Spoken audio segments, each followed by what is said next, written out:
টি-20 বিশ্বকাপের পরপরই বিসিবির পরিচালকদের কার্যনির্বাহী কমিটির সভা। আলোচনার মূল ইস্যু বিশ্বকাপে টাইগারদের পারফরম্যান্সকে ঘিরেই। অভিজ্ঞ ও তারুণ্য মিশেলে নতুনরা দুর্দান্ত পারফর্ম করলেও শান্ত, সাকিব, লিটনের মতো সিনিয়ররা নামের সাথে সুবিচার করতে পারেনি।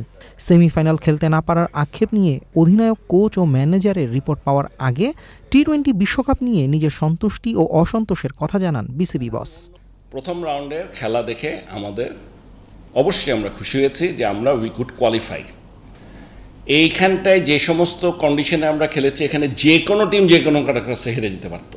মানে আমাদের সিনিয়র যারা ছিল তাদের যে কাছ থেকে যে এক্সপেকটেশন ছিল তার আমরা কিছুই পাইনি, বরং নতুন কয়েকটা ছেলে দারুণ খেলেছে।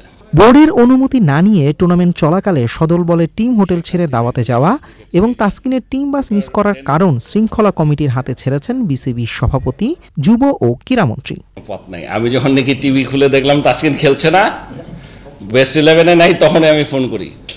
এখন ও কি কেন আসে নাই, কেন দেরি হয়েছে, সেই রিপোর্টটা না পাওয়া পর্যন্ত একটা পারি আমি নিজেই ডেকে জিজ্ঞেস করা, আরেকটা হচ্ছে this report should come from, আমি মনে করি, আমাদের কনসার্ন ডিপার্টমেন্ট থেকে। বিশ্বকাপ ছাড়াও কোচিং প্যানেলের মেয়াদ, গ্রাউন্ডস ও কিউরেটরদের বেতন কাঠামো, খুলনা, বরিশালের আঞ্চলিক ক্রিকেট কমিটি এবং শেখ হাসিনা স্টেডিয়ামের কাজের অগ্রগতির মতো গুরুত্বপূর্ণ ইস্যু নিয়ে আলোচনা হয় বোর্ড সভায়। Salary structure of coaches, selectors and trainers and the support staff under game development যারা ছিল তাদের স্যালারি আমরা স্ট্রাকচারে রিভিশন করেছি। স্টেডিয়ামের জন্য ইমিডিয়েটলি আমাদের কিছু গ্রাউন্ড ইকুইপমেন্টস দরকার।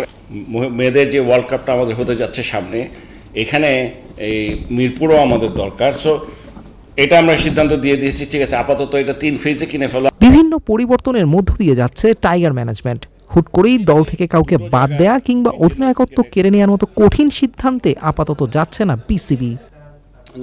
Adil Ahmed Shan, Channel I, Dhaka.